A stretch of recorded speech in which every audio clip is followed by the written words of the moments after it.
cancer, every type of cancer, and they're after him all over the world. It's so tragic. It's so tragic. But these cures are there. I think it's so exciting you're going to Bulgaria. I find it very interesting that the kind of blind refusal to look at the crop circles, which I've been wrestling with for 20 years, is exactly the same kind of blind refusal to look at a promising new treatment for a disease which has blighted people's lives for hundreds of years. I mean, if you went to doctors and said, what if we had something which would simply eliminate MS? Would that be great? They will say, yeah, it's fantastic. But when it's actually delivered, they close ranks. They want to stick to the world the way it was, and they don't want to face the world the way it might be. And the parallels between the crop circle, which are like a wrestling match. The crop circles have been wrestling with the world consciousness for 20 years and getting nowhere. And I find suddenly that this thing with multiple sclerosis is another wrestling match. And I'm very closely involved with both. I'm writing a book about the parallels of these two circumstances. How long will you be in Bulgaria for your treatment? Oh, it's a very simple treatment. I'll only be there for 3 days, 4 days. Wow. The treatment itself lasts 45 minutes and doesn't need a full anesthetic. And other people that you've heard about have been cured from MS? That's remarkable. Yeah. I mean, look, if you've had MS for 20 years, you are going to bear the metaphorical scars for a long time. You lose muscle, you lose habits of walking, habits of movement, dexterity. And so I cannot expect, and indeed nobody expects, a full magic cure. You know, I don't think anybody expects that they will simply with a wave of a magic wand be transformed into an Olympic athlete. But if I can simply get my balance back, if I can simply walk a bit better, if I can simply lose the tremor in my right hand, this is a blessing. And for dozens of people, this has happened. There was one woman who'd been blind in her left eye as a result of MS, who regained the sight in her eye during the procedure. Wow. So I am very optimistic. We're very excited for you because we don't think that it's time for you to go bye-bye. We think it's time for you to get some healing and to be able to continue your life and work.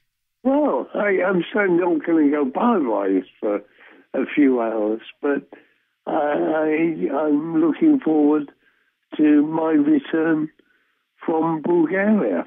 I hope I'll be tap dancing.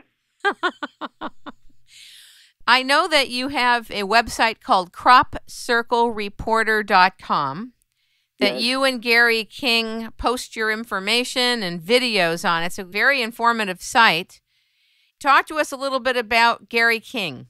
Gary is a remarkable man. He's worked in law, among other things.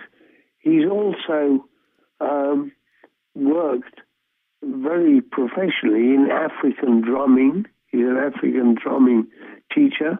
He's also worked in martial arts, and he's now a full-time crop circle researcher and works with me on the site.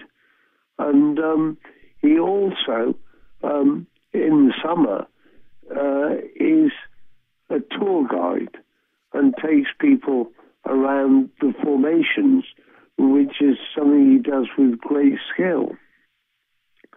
And what we are concerned with on the site is to simply offer hard information with openness and integrity and judgment and discernment. There is so much nonsense and dispute around the crop circles, stemming largely from the widespread promotion of the man-made hypothesis, which is a superficial and hollow and discredited idea. And we take a position of simply looking at the formations on the ground. Gary walks around the formations on the ground with a video camera and describes the quality of the formation and its lay on the ground. And I tend to unpick the formation geometrically and to look at the way it has been constructed as a manifestation of form and shape in the material world. And we do this all directly to camera. So while it is on the computer, it is very much, it's much more like a television experience, or we hope it is.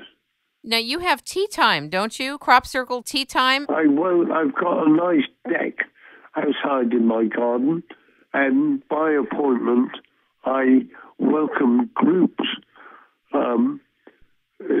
to visit, and they spend 3 hours here, and we offer them tea and cookies, and we talk about the crop circles in some detail. Well, I'm very much looking forward to joining you. Oh, sure, you'd be welcome.